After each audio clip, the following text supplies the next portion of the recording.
Muy buenas tardes a nuestros amigos que están en nuestra sintonía a través de las redes sociales y de Tele El Salvador en los Estados Unidos. Usted está en sintonía de Contacto Salvadoreño.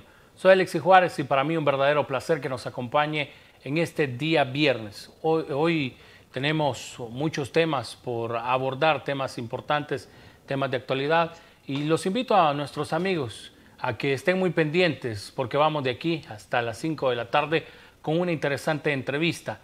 Y tal y como lo habíamos estado anunciando a través de las redes sociales, les presento a nuestro invitado correspondiente para este día, Malcolm Cartagena, experto en temas electorales. Bienvenido, Malcolm, un verdadero gusto que nos acompañe.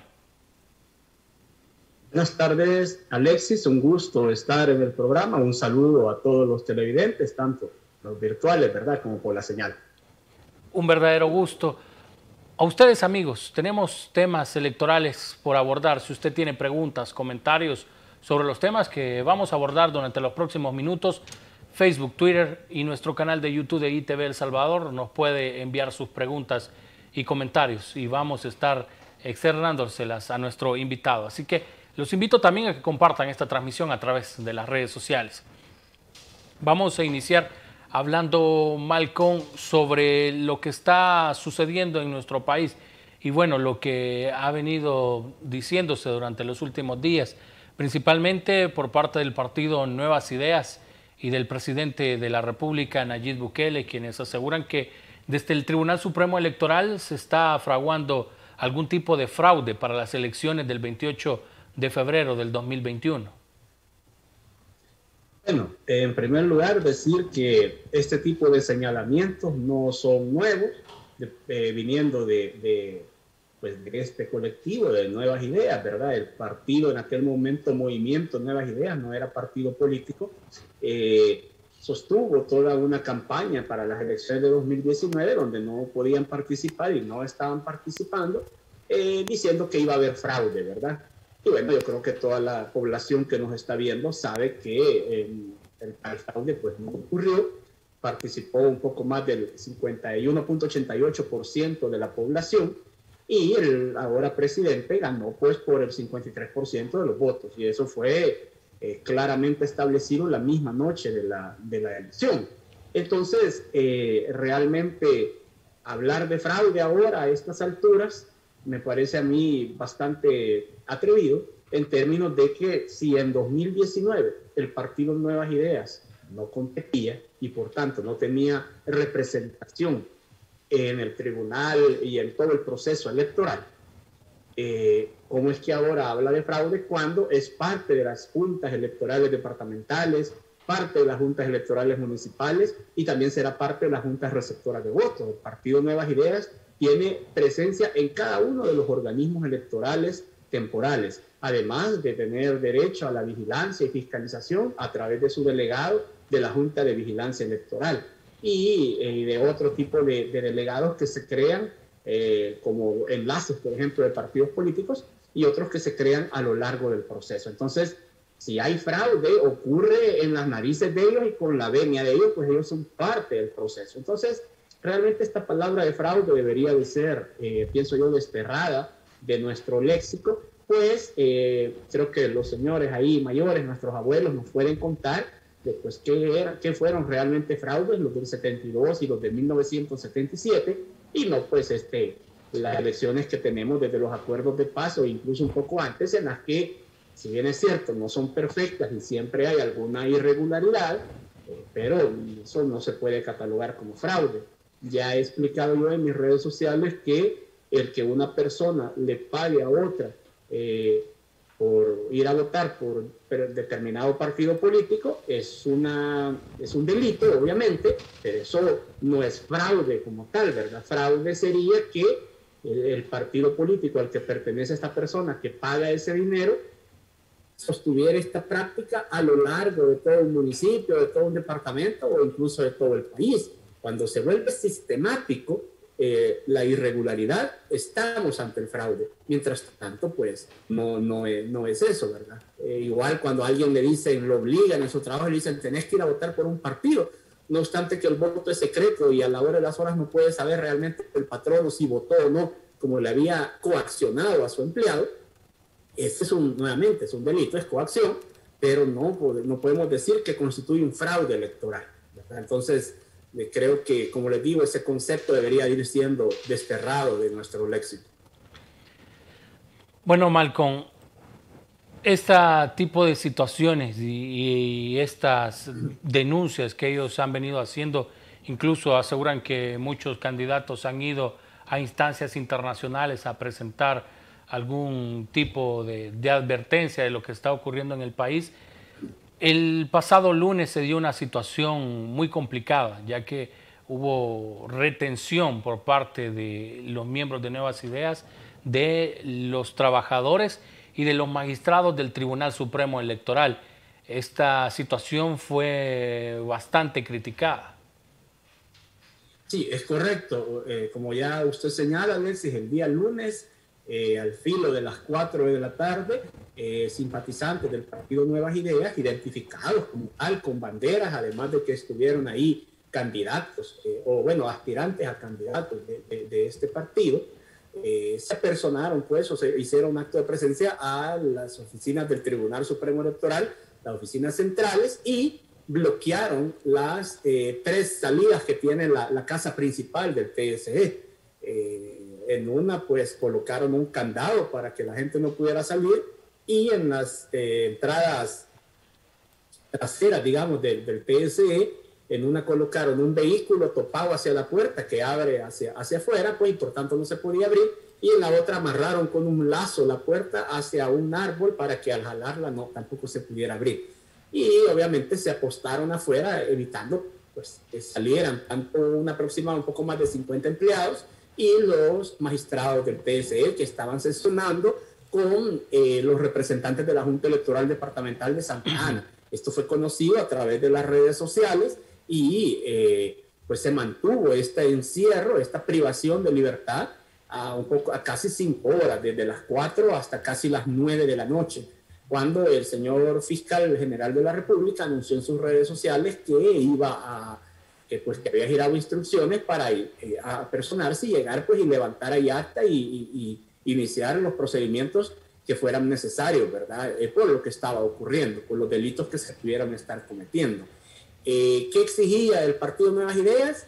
Algo que ha venido exigiendo desde el inicio y que, en mi opinión, pues es algo que está ocurriendo sin necesidad de esa presión, y es que se inscriban las candidaturas. Sin embargo, cuando uno ve, por acá tengo escritos los datos, y ahora los publicaba ayer en mis redes sociales, explicaba que, pues, al Partido Nuevas Ideas solo le faltan 4 planillas de inscribir en todo el país para diputados. Y sin embargo, hay otros partidos como el FMLN, como el CD, como Nuestro Tiempo, que le faltan más, y no los hemos visto llegar al tribunal o en las redes estar diciendo que va a haber fraude, ¿verdad? Usted mencionaba hace poco, hablábamos, creo que fuera del aire, sobre el tema del calendario electoral. Efectivamente, el calendario electoral tiene unos plazos, y sí, uno de ellos, que es de código, es que una vez presentada la solicitud de inscripción, el TSE dispone de 48 horas para resolver si la acepta o la deniega o previene porque le falta alguna documentación al solicitante. Claro, pero aquí debe de tomarse en cuenta que los 10 partidos políticos, 9 de ellos presentaron casi que el último día. En los últimos 2 días, el 95% presentó en los últimos 2 días hábiles del plazo, un plazo que inició el 1 de octubre, es decir, había un mes, 20 días para presentar las solicitudes, y los partidos la presentaron el penúltimo y el último día, incluso hasta ya de noche. Entonces, por supuesto, esto se generó un cuello de botella que es humanamente imposible para el tribunal resolver en 48 horas las solicitudes. A esto agreguémosle, Alexis, la situación de pandemia en la que todavía nos encontramos, ¿verdad? Aunque ya se ve la luz al final del túnel con una vacuna, pero lo cierto es que estamos en pandemia, y por tanto las oficinas estatales no están trabajando al 100%, y el TSE no es la excepción. Por tanto, no hay mucho personal que pueda estar ahí aglomerado revisando la documentación. Entonces, sin embargo, a pesar de todo esto, a pesar del cuello de botella, a pesar de la pandemia, yo veía unos datos que estaba publicando el tribunal el día de ayer y ya prácticamente están a un 75-80% en diputados. De hecho, sería 66 planillas inscritas. Yo preguntaba y eran 66 planillas inscritas de 96 y solo faltaban 30. Quiere decir que ya tienen el 66, casi el 70%. Y esto era al día de ayer. Ahora, pues, sin duda habrá avanzado un poco más. Entonces, volviendo al tema del encierro, eso era lo que exigía el Partido Nuevas Ideas y realmente sí es cierto que al PSE durante años han llegado protestas. Eso creo que todos hemos visto gente de Arena, del FMLN, llegar a protestar. Eso es así. Pero lo que nunca se ha visto, o al menos solo una vez se había visto, es que personas de Nuevas Ideas encerraran a los magistrados. En el año 2018, en diciembre, lo que hizo Nuevas Ideas es que se metió al PSE, entró la turba.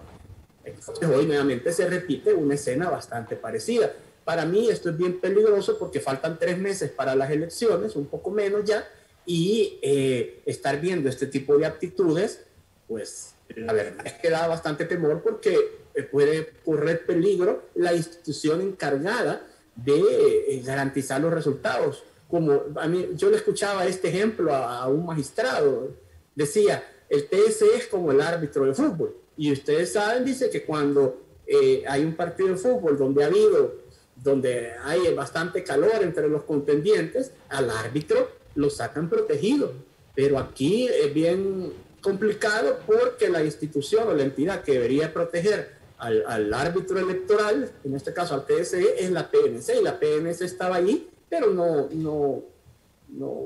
detuvo a nadie,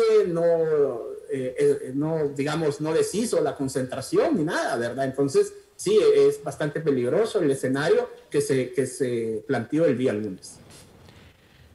¿Cuál es la última fecha que tiene el Tribunal Supremo Electoral para inscribir las planillas de candidatos a diputados? ¿Hay alguna fecha límite? Porque en un primer momento se hablaba del 3 de diciembre. En realidad es, bueno, digamos que el 19 de noviembre vence el plazo para presentar la solicitud. La resolución debe de llegar a más tardar el martes 24 de noviembre, de acuerdo al calendario electoral. Y la notificación, de acuerdo al artículo 145, debe de ocurrir el miércoles 25 de noviembre. Pero ya he explicado yo que ha ocurrido pues un cuello de botella ahí, ¿verdad? Una aglomeración de solicitudes y por tanto los tiempos pues se han tenido que correr. Sin embargo, en el calendario electoral, una vez se presentan las notificaciones, hay un periodo para subsanar que va de 5 días y ya el 1 de diciembre se presentaban las últimas solicitudes. Obviamente todo esto se corre. O sea, no es que si a alguien le previenen, le va a decir, mire, pero el plazo para subsanar ya pasó. No, obviamente que se le dan los días de ley. La ley le dice, bueno, él tiene 5 días para subsanar, entonces se le dan esos 5 días. De acuerdo al calendario electoral, el último día ya para hacer una resolución final y para notificar es el 22 de diciembre. Es decir, que todavía tenemos 20 días para poder, para que si los partidos tengan que subsanar algo, pues tienen tiempo para hacerlo y presentar sus nuevas solicitudes y resolvérselas. ¿Ya ha pasado esto? Sí, ya ha pasado que, de hecho, ahora los tiempos son así. Antes los tiempos llegaban todavía más cerca de la elección y entonces, ¿en qué atrasa esto? Uno de los elementos fundamentales, como es la impresión de papeletas. Pero anteriormente, de elecciones anteriores, los tiempos llegaban hasta enero y entonces ya se mandaba a imprimir el reverso de la papeleta y ya se tenían listas las papeletas, solo impreso el reverso, para que cuando ya estuvieran en firme las candidaturas, se pudieran imprimir el anverso, ¿verdad? O el frente, como normalmente entendemos, ¿verdad? Entonces, sí, digamos que los tiempos todavía están bien, está hasta el 22 de diciembre, de acuerdo al calendario electoral, así que no peligra todavía. ¿Qué puede hacerlo peligrar? Obviamente, que si hay acciones de bloqueo a las juntas electorales departamentales y al mismo TSE, pues puede haber atrasos. ¿Usted cree que la gente iba a poder estar trabajando con la presión ahí de que le estuvieran gritando, que estuvieran encerrados, amenazando de que no los iban a dejar salir, de que cualquier cosa que gritaran ahí, ¿verdad? Entonces, eso obviamente genera estrés innecesario en el personal. Nos pregunta un amigo a través de las redes sociales y nos hace que le consultemos a usted.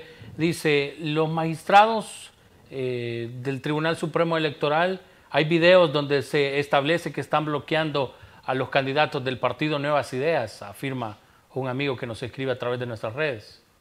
Correcto, yo he visto un video en lo que la presidenta del PSE lo que dice es, bueno, dice, entonces yo voy a decir que hay una persona que está bloqueando, que es la que precisamente Nuevas Ideas acusaba en Santa Ana de que no estaba digitando, pero a esa persona ya a tiempo se le había cambiado. De hecho, si mal no me equivoco, hay un magistrado que le dice, sí, cambiémosla. No, primero le dice, ya se cambió.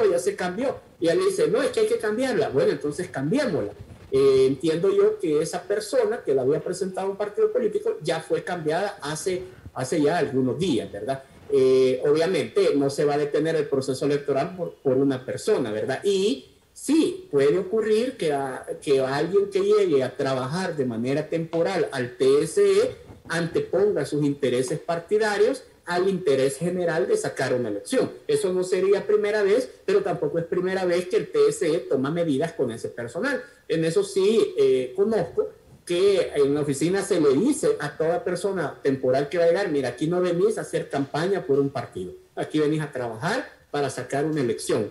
Después de tu horario de trabajo, si vas a hacer campaña, si andás en pinta y pega o en cualquier actividad partidaria, pues es tu derecho, pero acá en el trabajo, tu trabajo debe de ser institucional. Entonces, sí, hay una persona que ha estado bloqueando, que no quería digitar, porque parece que ese era el papel, son un personal técnico, pues obviamente se le cambia y ya, ¿verdad? Entonces sí, yo vi ese video y tengo entendido por lo que a mí mismo se dice y por lo que ya había salido en otras publicaciones, que a esa persona se le cambió.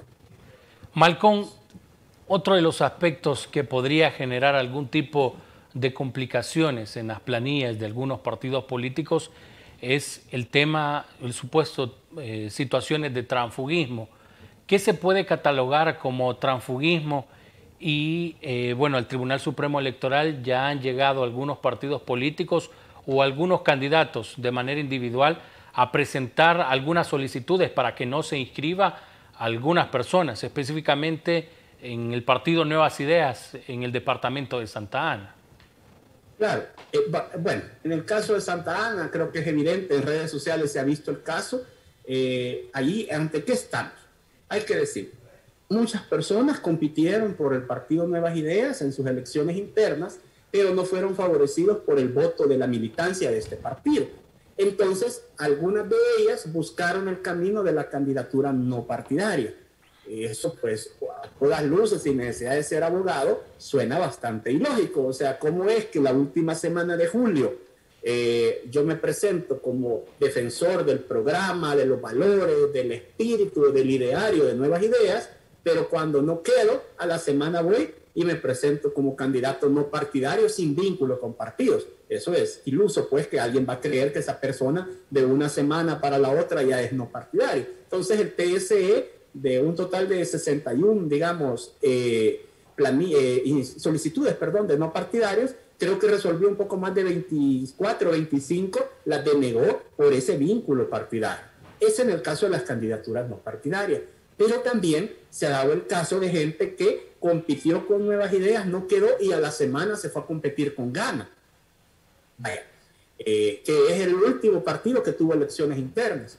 Allí también, a mi parecer, ¿verdad? A título personal, hay una ilegalidad, puesto que los partidos políticos tienen una fecha en que convocan a sus elecciones internas y no permiten nuevas inscripciones a su partido durante ese periodo, desde que convocan a internas hasta que realizan estas elecciones. ¿Por qué? Bueno, porque es necesario saber cuántos votantes va a haber, cuántas papeletas se tienen que imprimir en razón de ello. Entonces, que una persona 1 o 2 días antes de la elección llegue, se afilie a ese partido y aparezca en la papeleta, obviamente ahí hay una ilegalidad, al menos con el reglamento interno de elecciones de un partido. Basta leer y en las redes se encuentra el reglamento interno de Gana para darse cuenta que Gana tenía cerrado su padrón electoral interno. Entonces, ¿cómo es que sí aceptó que se inscribieran personas y compitieran? Además que de acuerdo a los estatutos de su partido, de este partido Gana, para ser candidato a diputado se requiere estar afiliado. Y si las afiliaciones están cerradas, pues obviamente no puede ser candidato. Ese es otro caso. Y el tercero, Alexis, es el que ya vimos por ejemplo, el caso de Yesenia Hernández, que ella fue concejala, ganó como concejala por el PDC, por el municipio de San Salvador, luego renunció al partido político y ahora pues pretende ir en la candidatura en una posición séptima, creo, de Santa Ana. Eso pues obviamente no es transfugismo, claro, ¿verdad? En el caso de estas personas que ganaron un cargo de elección popular, ya sea concejal, síndico, alcalde, diputado, tienen que pasar un periodo de 3 años para que puedan competir por otro partido. Mientras tanto, si lo hacen inmediatamente al ser expulsados o renunciar del partido, estamos ante un caso de transfugismo. Para mí ese es totalmente evidente. Y mal haría un partido como Nuevas Ideas en estar defendiendo un caso que está claramente establecido en la ley como ilegal. Malcolm, vamos a ir a nuestra primera pausa. Al volver venimos hablando de qué puede pasar si algún candidato tiene problemas al momento de inscribirse. También vamos a hablar de cómo está la situación de las planillas de consejos municipales y muchos temas más. Así que, amigos, escríbanos también a través de nuestras redes sociales, háganos llegar sus preguntas y comentarios para seguir hablando de temas electorales. Ya regresamos.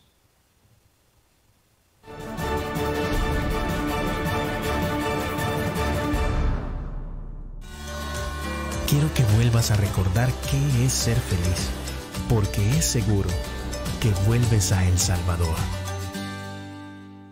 ¿Qué se necesita para volver a empezar? Se necesitan las manos de Don Luis para amasar el pan en su local. También se necesitan las de María para que lo venda en su negocio. Y las manos de Lupita para que los prepare en su comedor. En la vida hay que saber levantarse. Y para hacerlo, se necesitan las manos de todos los salvadoreños. Por eso creamos Firempresa, un esfuerzo del gobierno de El Salvador para reactivar la economía de la micro, pequeña y mediana empresa. A través de la entrega de subsidios para pago de planillas y de financiamiento de líneas de crédito a largo plazo, con una tasa de interés del 3% y hasta 12 meses para empezar a pagar. Si eres trabajador o empresario del sector formal o informal, ingresa a firempresa.gov.sb, un sitio amigable, gratis y fácil de usar, en el que te guiaremos paso a paso para completar tu solicitud de subsidio o crédito. Es momento de que juntos reactivemos la economía del país, porque para levantar a El Salvador, nada mejor que las manos de todos. Firempresa, una iniciativa del gobierno de El Salvador, ejecutada por Bandesal.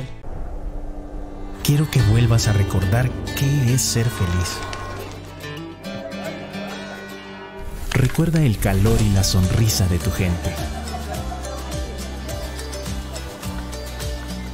Recuerda que vamos a cuidarte y a consentirte como te gusta. Porque es seguro que vuelves a El Salvador. ¿Estás buscando seguro de auto, personal, comercial o seguro de Workers' Compensations? General Liability en Liberty State Insurance. Estamos listos para servirte. Hablamos tu idioma. Y el idioma de los ahorros. Recuerde que le damos seguro con o sin licencia, licencia internacional o de su país. Liberty State Insurance Agency. Búscanos en 7491 de New Hampshire Avenue, Tacoma Park, Maryland, 20912. Teléfono 301-434-0101. Búscalo seguro. Liberty State, tus agentes de confianza. Implementamos las siguientes medidas para cuidar de ti y de todos. Recuerda que únicamente será permitido el ingreso de 2 personas máximo para dejar y recibir pasajeros.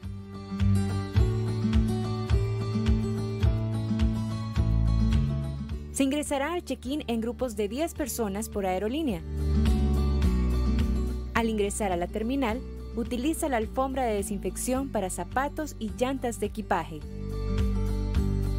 Nuestro personal está listo para la toma de temperatura.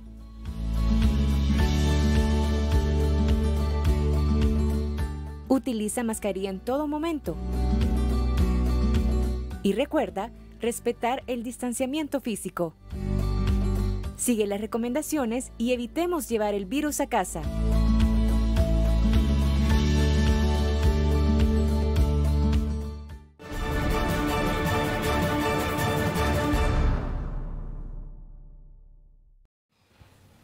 Gracias por continuar con nosotros en Contacto Salvadoreño, que se transmite a través de Facebook, Twitter y YouTube de ITV El Salvador. Saludos también a nuestros hermanos en el exterior que están pendientes a través de Tele El Salvador, que llega por medio de Verizon, también RCN y otros canales más, donde siempre está muy pendientes de todo lo que pasa en El Salvador. Así que un verdadero gusto. Envíenos sus preguntas y comentarios sobre los temas electorales que estamos abordando la tarde de este día. Específicamente estamos conversando con Malcolm Cartagena, experto en temas electorales. En la primera parte estuvimos hablando de cómo va la inscripción de las planillas para diputados, también las denuncias que ha hecho algunos partidos políticos de supuestos intentos de fraude. Y en esta segunda parte le dejábamos planteada la pregunta a nuestro invitado: ¿qué pasaba si algún candidato, por ejemplo, se ve afectado por el tema o ser catalogado como tránsfuga o alguna situación? ¿Cómo afecta esto a la planilla de un partido político? ¿Cómo podrían hacer para al final sí ser inscritos? Correcto. Bueno, si un partido, finalmente un candidato no puede participar porque no cumple los requisitos de acuerdo a la ley, bueno, se le previene a este partido político y se le da obviamente la oportunidad, que eran los plazos de los que estaba hablando, de presentar una nueva solicitud en la que incluya una persona que sí cumple los requisitos. ¿De dónde sale esta persona? Esta persona tiene que haber participado en las elecciones internas de ese partido.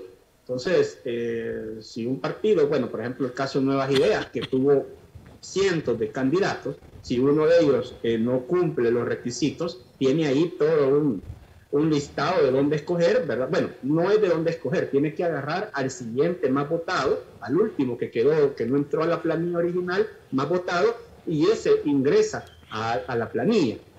¿Qué ocurre con aquellos partidos que solamente ratificaron planilla y no hubo competencia? Ahí sí hay un problema, porque en ese caso, si la planilla pues se cae porque no tienen de dónde, y la persona que tiene que llegar debe haber sido legitimada por una elección interna, ¿verdad? Entonces, sí, en ese caso sí habría problema, pero si son partidos que donde hubo competencia, pues se busca de los que perdieron la interna, de ahí se llama a alguien que ya no sería perdedor, sino ganador, y con eso se complementa la planilla y se presenta y se le inscribe. Eso no es problema, no es que una persona no tiene los requisitos y se cae la planilla, no, siempre hay posibilidad de sustitución.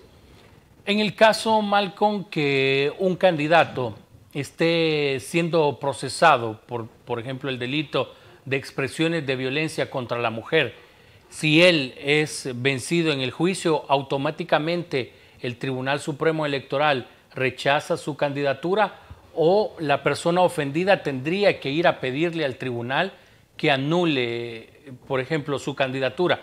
¿Cómo es este proceso? Ajá. Mire, en este caso opera la presunción de inocencia, es decir, si una persona no ha sido condenada en juicio, pues puede participar. Tenemos el caso más emblemático, el del mismo señor presidente de la República, Nayib Bukele, que enfrentaba un juicio por calumnia, ¿verdad?, al señor Eugenio Chica por las expresiones que había emitido, y aún así compitió y ganó la presidencia, ¿verdad?, porque no había sido vencido el juicio. De hecho, el juicio, días después de que ya él ganó la presidencia, se resolvió en una conciliación que el señor Bukele le pagó al señor Chica $50,000. Vaya, pero ¿qué ocurre? Como usted pregunta, si ahorita le sobreviene la sentencia. Bueno, ahí sí, si hay sentencia y como dependiendo del delito, hay pérdida de derechos políticos, por ejemplo, ahí sí esta persona no podría competir. En el caso de las expresiones de violencia contra la mujer, desconozco cuál es la sanción, creo que no sé si son multas, pero si fuera una multa y se paga, pues no habría problema. Ahora, acá hay toda una argumentación sobre el tema de la moralidad, ¿verdad?, que sea notoria, que pues alguien podría sentirse ofendido porque una persona vaya de candidato y mantiene una actitud, por ejemplo, en sus redes sociales de constante ataque a otras personas, de ultrajes, de expresiones de violencia a mujeres. Puede presentar obviamente a la autoridad electoral una denuncia, de esto, y el tribunal tendrá que resolver. a la fecha, al menos en mi conocimiento, no ha habido una candidatura, digamos, que se haya denegado por este tipo de situaciones, ¿verdad? Pero, pues, podría ocurrir. No, como le digo, no conozco o que haya un caso de este tipo, o quizás se me haya pasado.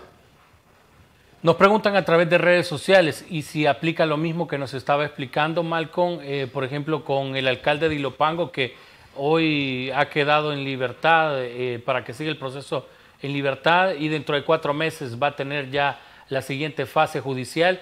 Y también, por ejemplo, el alcalde de San Salvador, Ernesto Mason, que están teniendo un proceso judicial abierto, esto por el tema de las pandillas. Sí, correcto. Es lo que yo decía al inicio, es la presunción de inocencia. Es que mientras usted no es vencido en juicio, la máxima ahí o el principio ahí es toda persona es inocente mientras no se demuestre lo contrario. Entonces, no podemos a priori decir, bueno, a fulano lo acusan de haberse robado una gallina, pues no puede competir, porque qué tal si resulta cuando termine el juicio que no se la robó, se le afectó, ¿verdad? Entonces, ahora, ¿qué pasa si al contrario, si es condenado? No, por supuesto, ahí pues tiene que dejar el cargo y todo esto, ¿verdad? Pero, porque pierde sus derechos, pero en esto actúa la presunción de inocencia. Donde es bien común verlo, por ejemplo, es con los finiquitos de la Corte de Cuentas. Puede haber personas que tengan todavía juicios pendientes ahí, reparos en la Corte, pero como no está en firme la sentencia, pueden participar. En eso es la presunción de inocencia. Y eso aplica para todos, ¿verdad? No solo para los 2 candidatos de Arena que me han mencionado, sino candidatos de cualquier partido político que estén en esta situación. Vamos a dejar a un lado el tema de los diputados de la Asamblea Legislativa y vamos a hablar cómo van también las planillas de consejos municipales, ya que a través de las redes sociales casi del tribunal no se ha visto que nos brinden una actualización sobre cómo van estas candidaturas y estas planillas. Bueno, esta información que yo tengo la he obtenido a partir de declaraciones que han dado los señores magistrados, y ellos hablaban de que en el caso de planillas de consejos municipales ya se avanzó casi más del 50%.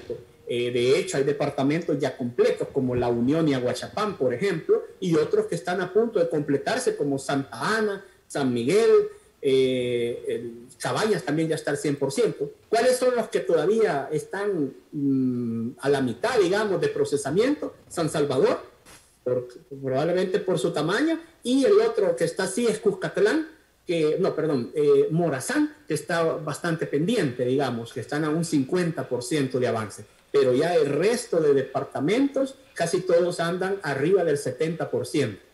¿Verdad? Esto, obviamente, no todas llegan al 100% porque no todas se inscriben. Recordemos que hay prevenciones y es donde los partidos tienen que ir a conseguir documentación que les haga falta a sus candidatos, etcétera, ¿verdad? Entonces, pero sí, el avance en las de consejos municipales, esas depende de las JED. Las juntas electorales departamentales son las que reciben las solicitudes de inscripción para consejos municipales. Allá en el PSE solamente se ve las de diputados, igual que presidente cuando es una elección presidencial. Pero sí, el avance de las JED, pues ahí va caminando bien. Nos preguntan también a través de las redes sociales, por ejemplo, sobre las denuncias que han estado realizando los candidatos no partidarios. Al final, al parecer, solo 2 candidatos no partidarios van a participar y han colocado una serie de recursos en diferentes instancias los aspirantes no partidarios porque aseguran que no se les brindó la oportunidad de reparar algún tipo de situaciones que el tribunal detectó, por ejemplo, el tema de las firmas o que es la complicación mayoritaria que han tenido estos candidatos. Bueno, sobre los no partidarios vamos a hablar largo y tendido, Alex. Vaya. En primer lugar, recordemos que las candidaturas no partidarias no surgieron por el consenso de los partidos políticos. Eso es obvio, pues, ¿verdad? No, los partidos no iban a buscar que hubiera forma de participar como no fuera a través de ellos. Además, que la Constitución textualmente así lo dice, que solo a través de los partidos. No obstante, la Sala de lo Constitucional anterior, en la sentencia 61-2009, el 27 de julio de 2010, dijo, pues además de que desbloqueó las listas y apareció el voto preferente en esa sentencia, también permitió las candidaturas no partidarias. Entonces, ¿por qué menciono esto?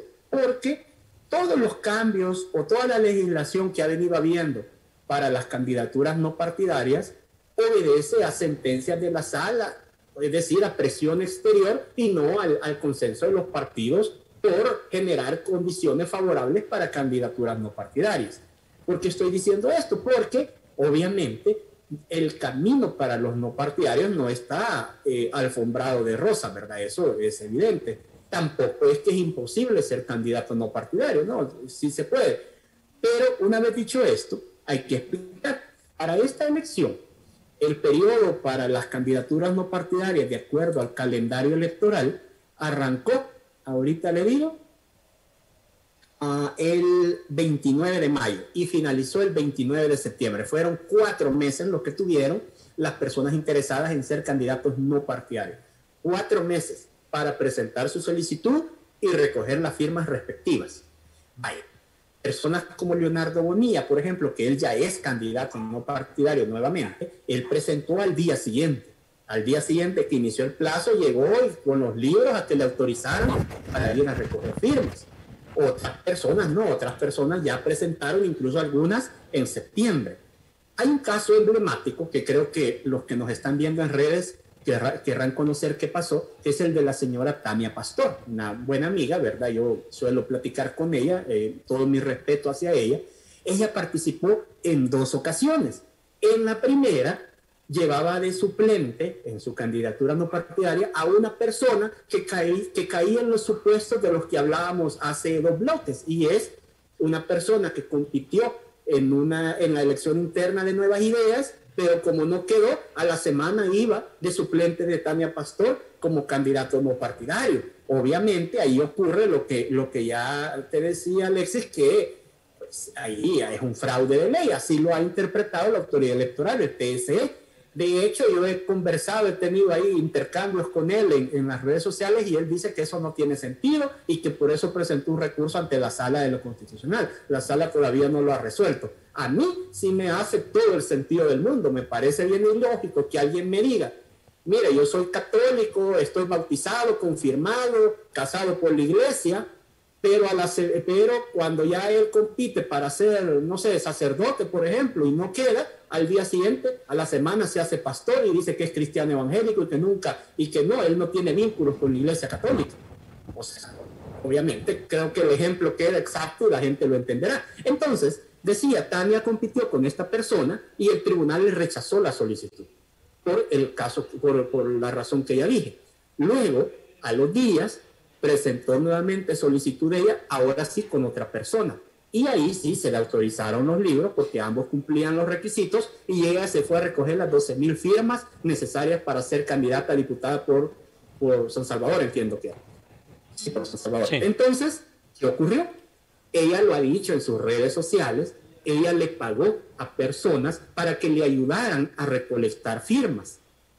Esto ilegal no es. O sea, yo debo de reconocer que no es ilegal si yo le pido a alguien o le pago a alguien que me ayude a andar recogiendo firmas. No me parece a mí que sea ilegal.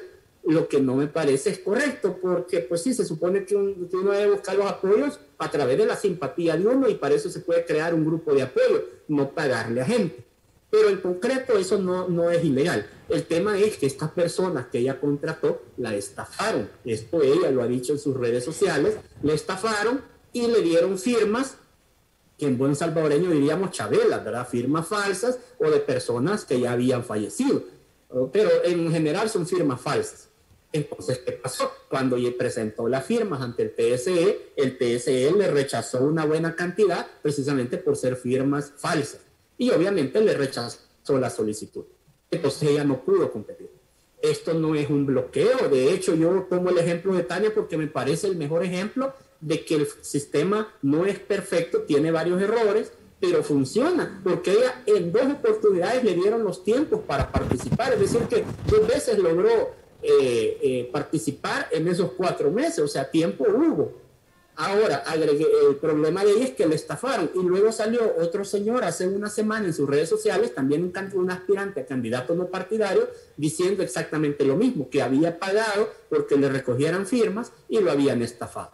Yo he invitado en privado y en público a Tania a que denuncie a estas personas y que las demande por estafa, porque no me parece justo que una persona como ella, que goza de popularidad, no creo que necesitara de este tipo de cosas para conseguir sus firmas.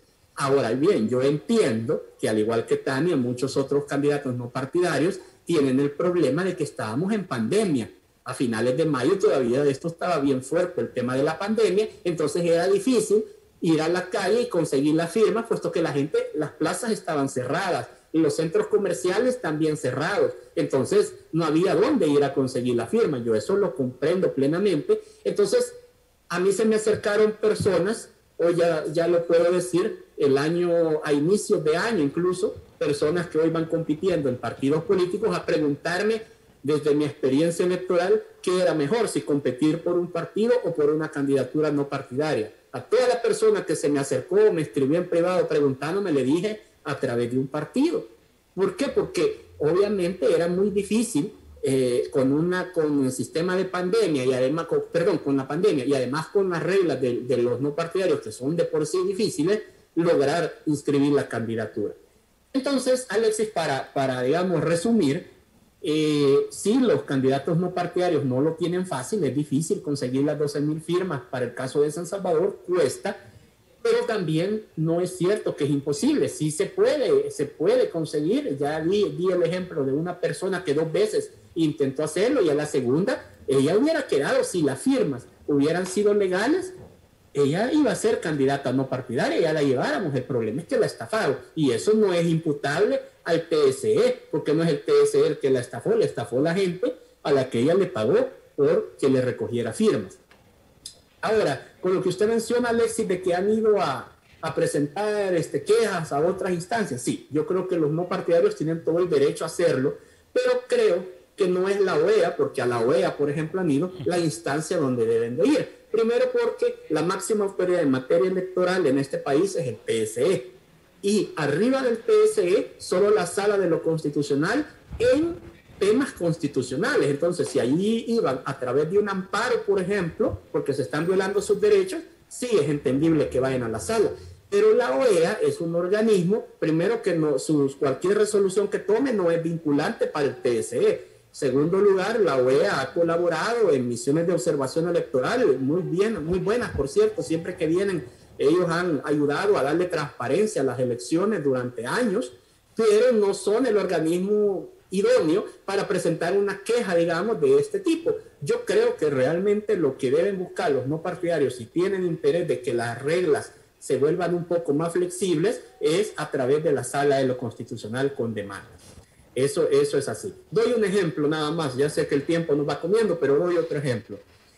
Para el año 2018, a través de una medida cautelar de la Sala de lo Constitucional, se le ordenó al TSE que las candidaturas no partidarias las tomara como planilla.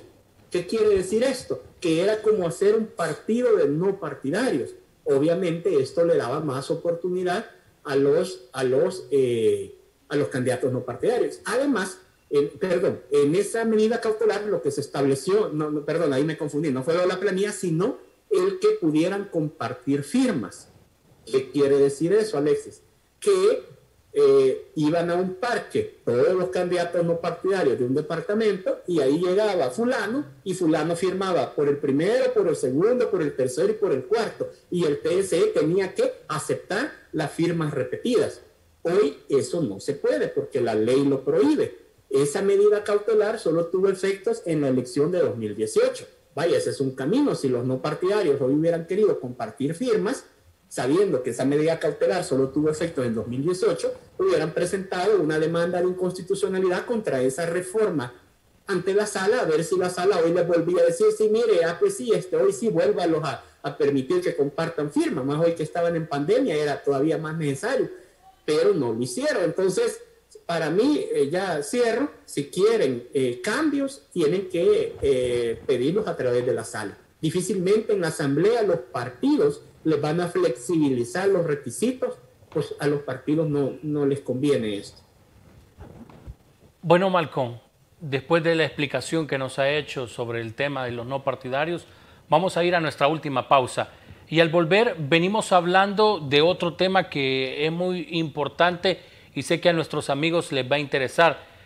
¿Cuáles van a ser, si se van a volver a utilizar los mecanismos donde se escoge a ciudadanos que vayan a estar en las juntas receptoras de voto? Vamos a hablar de esto, qué es lo que va a pasar, y también vamos a hablar de cómo va a ser la forma que los salvadoreños en el exterior, que sé que muchos nos están sintonizando, pueden votar en las elecciones del 2021 debido también a las situaciones que se dio por el voto en el exterior. Así que al volver venimos hablando de estos dos temas. Ya regresamos.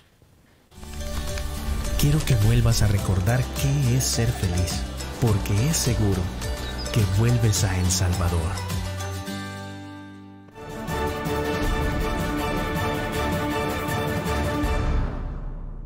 ¿Qué se necesita para volver a empezar? Se necesitan las manos de Don Luis para amasar el pan en su local. También se necesitan las de María para que lo venda en su negocio. Y las manos de Lupita para que los prepare en su comedor. En la vida hay que saber levantarse. Y para hacerlo, se necesitan las manos de todos los salvadoreños. Por eso creamos Firempresa, un esfuerzo del gobierno de El Salvador para reactivar la economía de la micro, pequeña y mediana empresa a través de la entrega de subsidios para pago de planillas y de financiamiento de líneas de crédito a largo plazo, con una tasa de interés del 3% y hasta 12 meses para empezar a pagar. Si eres trabajador o empresario del sector formal o informal, ingresa a firempresa.gov.sb, un sitio amigable, gratis y fácil de usar, en el que te guiaremos paso a paso para completar tu solicitud de subsidio o crédito. Es momento de que juntos reactivemos la economía del país, porque para levantar a El Salvador, nada mejor que las manos de todos. Firempresa, una iniciativa del gobierno de El Salvador, ejecutada por Bandesal. Quiero que vuelvas a recordar qué es ser feliz.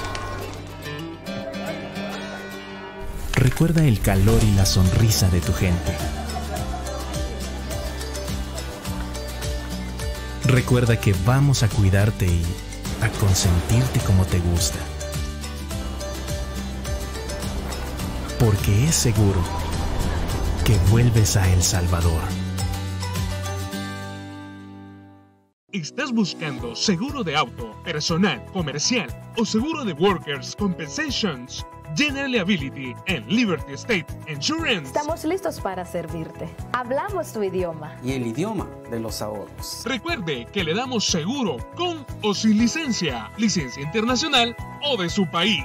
Liberty State Insurance Agency. Búscanos en 7491 de New Hampshire Avenue, Tacoma Park, Maryland, 20912. Teléfono 301-434-0101. Búscalo seguro. Liberty State, tus agentes de confianza. Implementamos las siguientes medidas para cuidar de ti y de todos. Recuerda que únicamente será permitido el ingreso de 2 personas máximo para dejar y recibir pasajeros.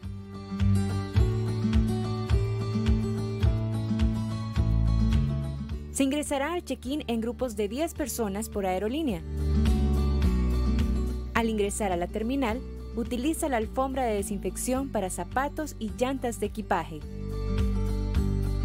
Nuestro personal está listo para la toma de temperatura.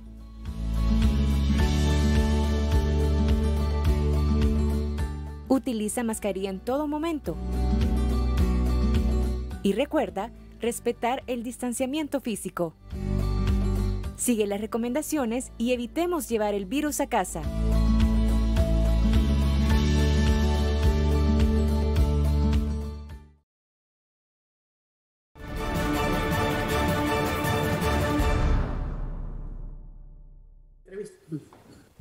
Gracias por continuar con nosotros. Vamos a la recta final de nuestra entrevista. Estamos hablando de temas electorales y para eso tenemos como invitado a Malcolm Cartagena, experto en este tipo de temas. Hemos estado hablando de la inscripción de planillas, cómo está esta situación, también las denuncias que han hecho algunos partidos políticos de supuesto fraude. Hemos hablado de qué es lo que ha pasado con los candidatos no partidarios y por qué solamente 2 personas no partidarias son las que van a participar en los comicios del 2021. en la recta final ya de nuestro programa, vamos a hablar de otro tema que sé que es muy interesante para los salvadoreños y por lo que hemos tenido como antecedentes. Y le preguntamos a Malcolm si para las próximas elecciones se va a usar los mismos mecanismos donde por medio de un sorteo se escogen a ciudadanos que vayan a estar en las juntas receptoras de votos, en este caso el próximo 28 de febrero. Esto a raíz también de algunos partidos políticos que no presentan a la totalidad los requisitos para tener a sus representantes en esta JRB. Correcto, Alexis.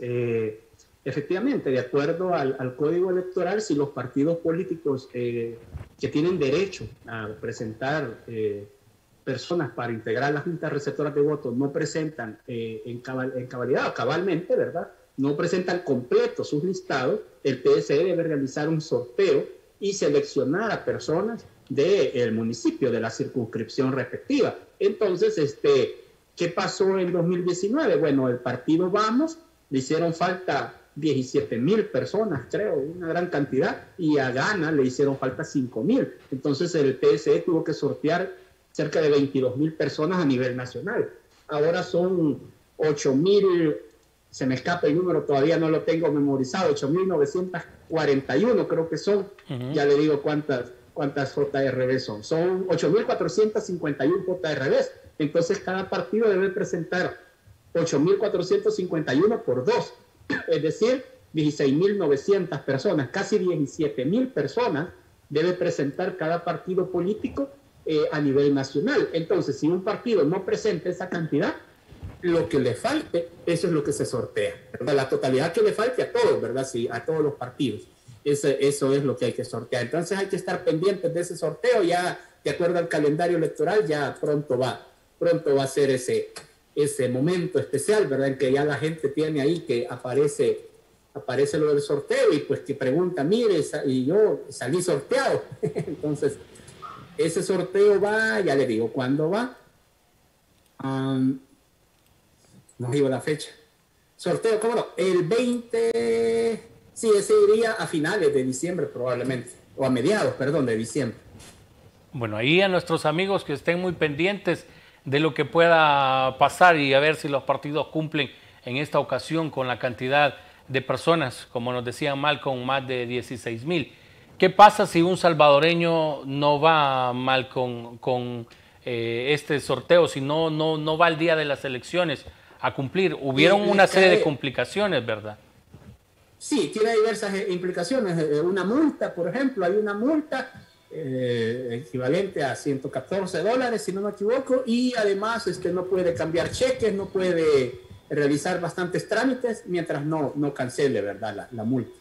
Entonces hay que estar ahí. Esperemos que los partidos presenten a su gente completa. Cambiamos de tema y nos vamos a hablar sobre el tema del voto en el exterior. Correcto. Se ha dado una serie de situaciones que al final complicaron esto para las elecciones del 2021 y se tendrá que trabajar de aquí al 2024 en las elecciones presidenciales y en las municipales este tema. ¿Qué pueden hacer los salvadoreños en el exterior para poder votar en el 2021? En el 2021 definitivamente no podrán votar los salvadoreños residentes en el exterior, toda vez que su dirección sea del exterior. Si un salvadoreño reside en el exterior, pero su DUI tiene domicilio de El Salvador, ahí sí podría pagar el pasaje de avión y venir a votar aquí donde le corresponde. Eso. Pero yo solamente rápidamente, porque el tiempo sé que ya es corto, solo quiero explicar qué pasó con el voto desde el exterior. Efectivamente, la Asamblea Legislativa en varias ocasiones se pasó del tiempo que la sala le había dado para regular el voto del exterior para diputados y alcaldes. Eso hay que decirlo, hay que reconocerlo. La Asamblea falló en varios momentos. Ya para esta elección, a regañadientes como sea, pero finalmente sacó una normativa para voto del exterior para 2021 para diputados nada más. El presidente lo vetó, les dijo que era inconstitucional, no les parecía eso porque decía que debía ser también para alcaldes. En lo personal, tengo mi rechazo al voto del exterior para alcaldes, porque yo puedo entender que alguien vote para presidente, porque un presidente puede tomar medidas que le afecten allá en el exterior, También puedo entender que vote para diputados, pues los diputados pueden crear leyes que le afecten todavía a él allá, pero para un alcalde no le hallo mucha lógica, en tanto el alcalde pues toma medidas locales, y si esta persona no vive aquí, difícilmente le va a afectar. No obstante, en pláticas con gente de la diáspora me han hecho ver que muchos tienen pues casa acá, pagan impuestos municipales y por tanto sí tienen interés. Entonces, bueno, para no hacerlo largo, finalmente la Asamblea reguló diputados y alcaldes para 2021, pero solo voto activo, es decir, solo para poder votar. No reguló en el caso de alcaldes el sufragio, pasivo, que ese es el derecho a ser candidato. Ahí también tengo una valoración personal en que creo que no era necesario, puesto que tengo ejemplos de personas que viviendo en el exterior han competido para candidatura de alcalde e incluso han ganado. Hay una señora de Aguachapán, por ejemplo, que fue alcaldesa, pero la Asamblea no reguló así. Nuevamente el presidente vetó por inconstitucional ese decreto al no regular el sufragio pasivo. La Asamblea superó el veto, y al superarse el veto, aquello fue a parar a la Sala de lo Constitucional, como ocurre cuando se supera un veto, y la Sala se tardó como 4 meses en resolver, y cuando vino a resolver ya era a finales de julio, ya no había tiempo para realizar elecciones, para que los partidos que estaban ya realizando sus elecciones internas pudieran incluir candidaturas desde el exterior. Entonces la misma Sala dijo, ni modo, queda para 2024. ¿Pudimos tener votos desde el exterior en 2021? Sí. Pudimos tener o bien un poquito, como primero la Asamblea lo dijo, o bien un poco más, como la Asamblea finalmente lo reguló para diputados y alcaldes. Pero el veto del señor presidente, en mi opinión, afectó, porque al menos hubiéramos tenido que los salvadoreños en el exterior hubieran podido votar para alcaldes y diputados, aunque no pudieran ser candidatos, pero iban a poder votar.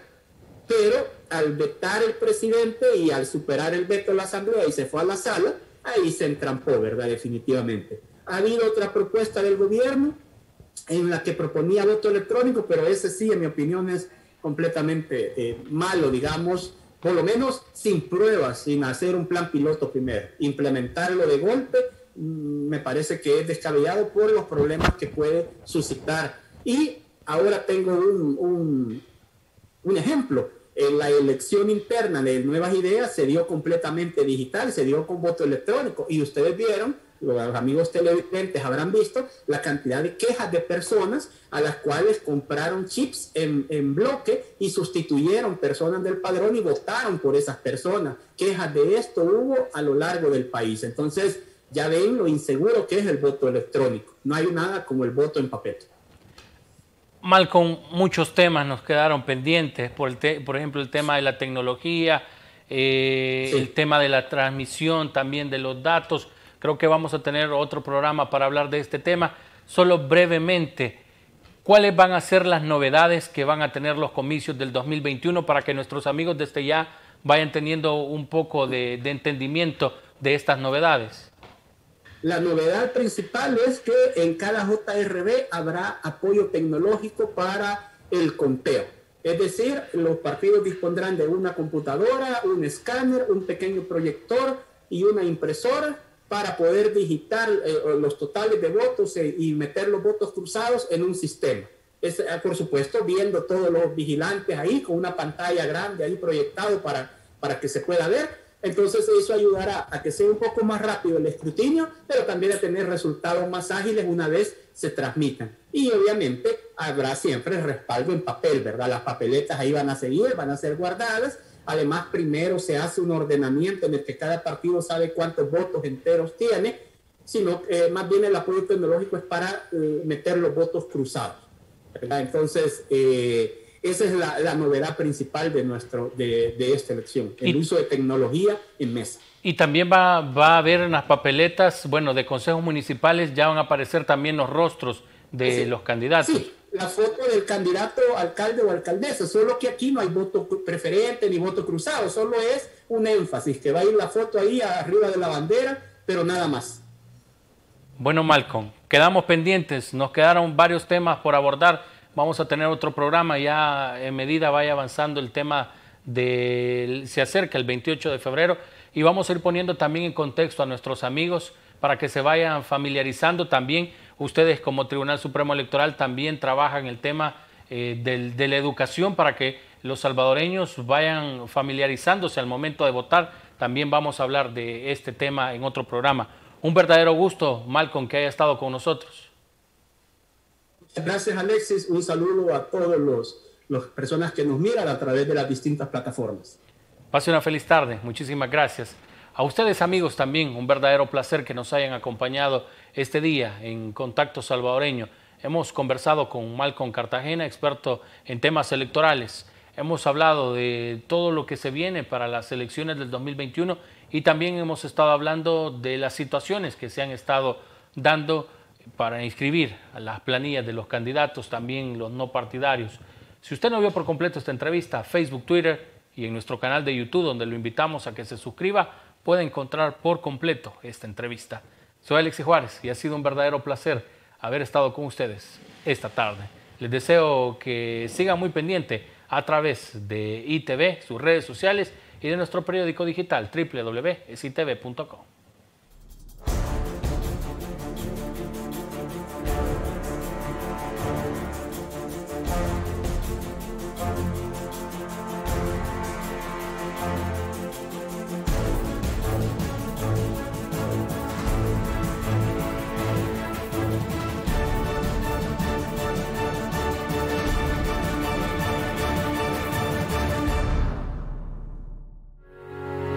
Ya entregamos el proyecto del presupuesto 2021 a la Asamblea Legislativa, que tiene la inversión en bienestar social más alta en la historia de nuestro país. Por primera vez en décadas, más del 43% de un presupuesto se invertirá en 3 ejes vitales: salud, educación y seguridad. Invertiremos más de $1.000 millones para dar salud de calidad a los salvadoreños. Es un aumento del 37% con relación al presupuesto del año pasado. Así continuaremos transformando el sistema que encontramos abandonado y que con mucho esfuerzo empezamos a mejorar durante la pandemia. Por primera vez tenemos un hospital nacional eficiente y moderno. Por eso destinamos 60 millones para que el Hospital El Salvador se convierta en un centro médico integral para atender a los salvadoreños. A esto se sumará la construcción del nuevo Hospital Rosales y el nuevo hospital de la zona norte. Además, incluimos $34 millones de inversión en infraestructura y equipo para mejorar la red de hospitales públicos y unidades de salud. Después de tantos años de que el sector salud lo pidiera, nosotros daremos el 100% de escalafón a sus trabajadores. Pagaremos vacaciones y nocturnidad al personal rotativo de la red de hospitales, algo que no se hacía en el pasado. Contrataremos en plazas fijas a todo el personal de salud que durante la pandemia trabajó temporalmente, como un reconocimiento a todo su esfuerzo, justo cuando más necesitábamos de ellos. Y por primera vez, más de 1.000 médicos en año social e internos recibirán una remuneración digna. Estamos comprometidos con abastecer el 100% de medicamentos y este presupuesto garantiza que siempre sea así. Fosalud tendrá abastecimiento total de insumos médicos, nivelación salarial y compensación económica para personal de primer nivel y pago de nocturnidad para turnos de 24 horas. Por primera vez tendremos laboratorios departamentales para atender a todos los pacientes de insuficiencia renal de El Salvador. Construiremos unidades de diálisis en los hospitales San Rafael, Sonsonate, San Vicente, La Unión y Sacamil para atender pacientes con insuficiencia renal crónica y responder a esta deuda histórica con quienes padecen esta enfermedad. Ampliaremos el sistema de emergencias médicas que ahora cubrirá San Miguel. También construiremos un centro de atención de emergencias en La Libertad. Nunca antes un gobierno había invertido tanto en salud como lo hemos hecho nosotros, y lo que viene será mucho mejor. Para nuestro gobierno siempre será prioridad invertir en la niñez. En el despacho de la primera dama, sentamos las bases para desarrollar al máximo sus habilidades. Por eso haremos una inversión millonaria en salud, educación y protección, con la política de apoyo al desarrollo infantil temprano, Crecer Juntos. Además de cuidar la salud de los salvadoreños, invertimos realmente en educación como nunca se había visto antes. Todo el personal del sistema educativo recibirá su escalafón completo. Este es el primer presupuesto en la historia de El Salvador con 1.300 millones de dólares para educación, que alcanza el 5% del Producto Interno Bruto. Así lograremos en año y medio lo que otros gobiernos solo prometieron.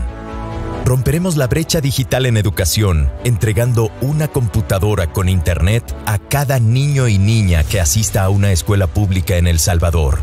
Son 1.3 millones de computadoras nuevas para conectar el presente con el futuro de nuestro país.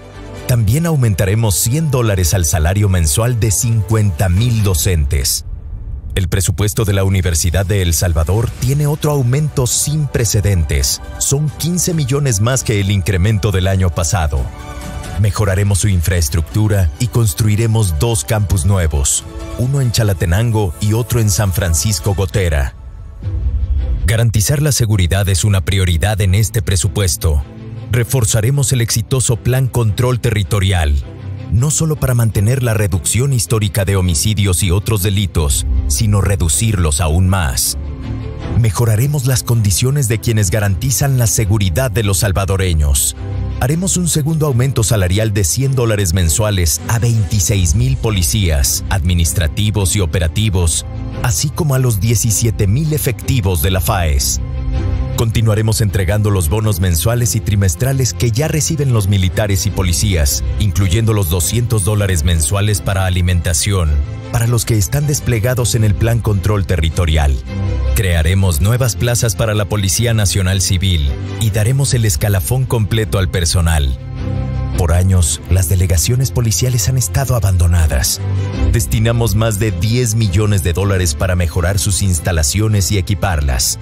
Además, invertiremos más de 5 millones en infraestructura y equipamiento de la Academia Nacional de Seguridad Pública. También pagaremos más de $92 millones en pensiones a veteranos y excombatientes y daremos becas con 3.8 millones a sus hijos. Seguiremos mejorando la conectividad vial con una inversión de $52 millones para pavimentar carreteras a nivel nacional. Haremos cientos de obras de mitigación y repararemos las cárcavas que por años afectaron a miles de familias, con una inversión de casi $50 millones. Invertiremos en infraestructura para fomentar el turismo tras la pandemia. Surf City impulsará la economía y el desarrollo de nuestras playas. Mejoraremos centros turísticos en San Salvador, La Libertad, San Miguel, San Vicente y Usulután, con una inversión de $23 millones. Destinamos 56 millones para terminar el periférico Gerardo Barrios de San Miguel y reactivar la zona oriental. Complementaremos la última fase del Bypass de La Libertad. Construiremos el nuevo puente fronterizo General Manuel José Arce en La Achadura para facilitar el comercio con otros países. Cerraremos un capítulo nefasto de la corrupción del pasado. Dejaremos atrás el Chaparral y tendremos nuestra nueva central hidroeléctrica 3 de febrero, con una inversión de $131 millones. También seguiremos reconstruyendo el tejido social con espacios lúdicos, deportivos y culturales para transformar las comunidades, mientras remodelamos y revitalizamos 50 centros históricos en todos los rincones de nuestro país. Invertiremos $15 millones en apoyar a los salvadoreños que viven en el exterior, con mejores instalaciones en los consulados, horarios de atención más amplios y trámites más ágiles. En agricultura, lanzaremos el Plan de Seguridad y Soberanía Alimentaria para ya no depender de importaciones para alimentar a nuestro pueblo. También transformaremos la Escuela Nacional de Agricultura, que durante décadas estuvo en el olvido. Este es el primer presupuesto que incluye el apoyo a las mujeres viveristas, con $6 millones ya establecidos en el presupuesto. Incluimos 30 millones en proyectos de vivienda para familias que viven en situación de vulnerabilidad. También destinaremos 15 millones en el proyecto Mi Primera Vivienda para profesionales, matrimonios jóvenes y madres solteras. Mejoraremos los controles tributarios y la recaudación fiscal con el Plan Antievasión, Plan Anticontrabando, la facturación electrónica y la amnistía fiscal. Ya tenemos el presupuesto elaborado. Sus apuestas son enormes y todo en un solo año. Pero debemos recuperarnos rápido del impacto de la pandemia que ha doblegado a potencias mundiales. Es un presupuesto integral, robusto y tiene el apoyo y la validación de organismos internacionales y la banca multilateral. Ahora solo hace falta voluntad política de los diputados.